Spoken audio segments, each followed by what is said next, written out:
ក្រុមគ្រូពេទ្យស្ម័គ្រចិត្តថ្មី500នាក់បដិញ្ញាចិត្តបម្រើសង្គមក្រោមការដឹកនាំរបស់អាយុធម ហ៊ុនម៉ាណី នៅព្រឹកថ្ងៃទី 9 ខែមករា ឆ្នាំ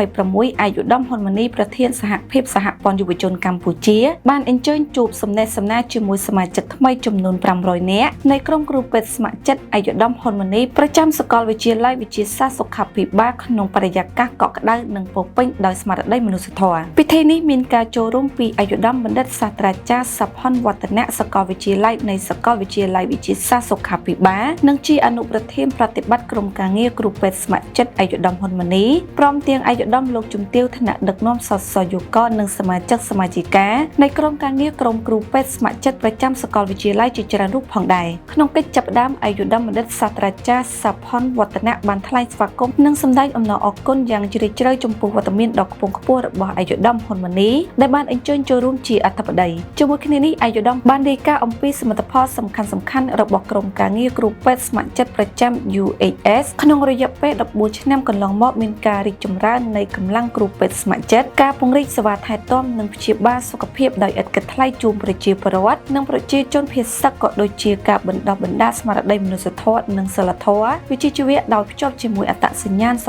សយុកជាពិសេសការចូលរួមគាំទ្រកងទ័ពនៅសមរភូមិជួរមុខស្របតាមគោលនយោបាយរបស់រាជរដ្ឋាភិបាលបន្ទាប់ពីស្ដាប់របាយការណ៍រួចមកអាយុធម ហ៊ុនម៉ាណី បានសម្ដែងការស្វាគមន៍យ៉ាងកក់ក្ដៅចំពោះសមាជិកថ្មីនៃក្រុមគ្រូពេទ្យស្ម័គ្រចិត្តប្រចាំសាកលវិទ្យាល័យវិទ្យាសាស្ត្រសុខាភិបាលព្រមទាំងបានថ្លែងអំណរអគុណដល់ក្រុមការងារទាំងមូលដែលបានលះបង់កម្លាំងកាយចិត្តនិងពេលវេលាដើម្បីបេសកកម្មមនុស្សធម៌និងសកម្មភាពសង្គមនានាជាពិសេសការចូលរួមចំណែកលើកកម្ពស់សុខុមាលភាពប្រជាពលរដ្ឋកម្ពុជាអាយុធមបានបញ្ជាក់បន្ថែមថាការរីកចម្រើននិងការពង្រីកក្រុមគ្រូពេទ្យស្ម័គ្រចិត្តអាយុធម ហ៊ុនម៉ាណីនាពេលកន្លងមកគឺកើតចេញពីការយល់ឃើញច្បាស់លាស់ពីបុព្វហេតុនិងទូនីតិក្នុងការសម្រាប់បន្ទុកជាតិនិងតាមរយៈការឆ្លើយតបតម្រូវការផ្នែកសុខាភិបាលរបស់ប្រជាពលរដ្ឋនៅមូលដ្ឋានជាមួយគ្នានេះផងដែរអាយុធមបានគូសរំលេចថាសកម្មភាពរបស់ក្រុមគ្រូពេទ្យស្ម័គ្រចិត្តមិនបានកំណត់ត្រឹមតែពេលប្រទេសជាតិមានសុខសន្តិភាពប៉ុណ្ណោះទេប៉ុន្តែក្នុងគ្រប់កាលៈទេសៈដែលប្រទេសជាតិនិងប្រជាជនជួបការលំបាកឬមានតម្រូវការ